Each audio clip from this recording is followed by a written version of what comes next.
Markaziy Osiyo va Yevropa Ittifoqi, Markaziy Osiyo va Italiya, Markaziy Osiyo va Xitoy sammitlari haqida eshitganmiz.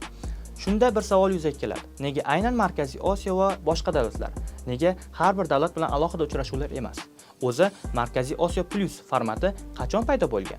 Bunday sammitlar yana qaysi davlatlar bilan o'tkazilgan? 80 milliondan ortiq aholisi va yalpi ichki mahsuloti 450 milliard dollardan ortiq bo'lgan yirik bozor. Bu har qanday iqtisodiy rivojlanayotgan davlatni o'ziga jalb qiladi. Ammo mintaqa bilan hamkorlik qilmoqchi bo'lgan tomon Markaziy Osiyoning har bir davlati bilan alohida muzokara olib borishi uzoq vaqt talab etadi. Mintaqaviy loyihalarni amalga oshirishsa tobora qiyinlashadi. Shu sababli davlatlar mintaqa bilan hamkorlikda Markaziy Osiyo plus formatini afzal ko'radi. Bu format Yevropa Ittifoqi va global janub davlatlari uchun iqtisodiy va siyosiy ahamiyatga ega bo'lsa, Xitoy uchun o'zining bir kamar bir yo'l loyihasini amalga oshirishda muhim ahamiyatga ega. Markaziy Osiyo plus formati tashabbusi Prezidentimiz Shavkat Mirziyoyev tomonidan ilk bora 2017-yil Birlashgan Millatlar Tashkilotining 72-sessiyasida taklif etilgan.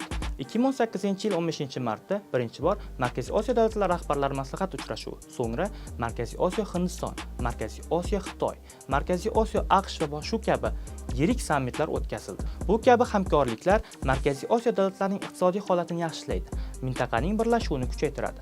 Oqilona siyosiy qarorlar orqali mintaqa yirik kuchlar o'rtasidagi muvozanatni saqlash imkoniyatiga ega bo'ladi.